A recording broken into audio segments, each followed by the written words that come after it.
Multan electric power company की बात करें तो नेपरा को नुकसान पहुंचाने में मैप्को का तीसरा नंबर रहा है।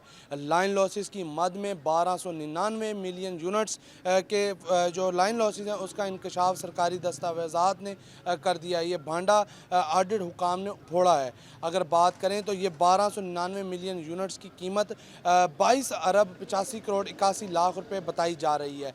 ऑडिट की जानिब से उठाए गए एतराज़ात पर मैप्को इंतज़ामिया ने एक अरसा गुजरने के बावजूद जो है जवाबात जमा नहीं कराए, जिस पर इब्तदाई ऑडिट ने ये एतराज़ात उठाए और उसके बाद जो हतमी रिपोर्ट जो है मुरतब की गई है उसमें भी इन जो ये नुकसान है इसकी निशानदेही की गई है। इस हवाले से मैप्को तर्जुमान का ये कहना है कि ऑडिट की जानिब से उठाए गए एतराज़ात पर वो जवाबात जमा कराएँगे और ये पैराज जो हैं सेटल करेंगे।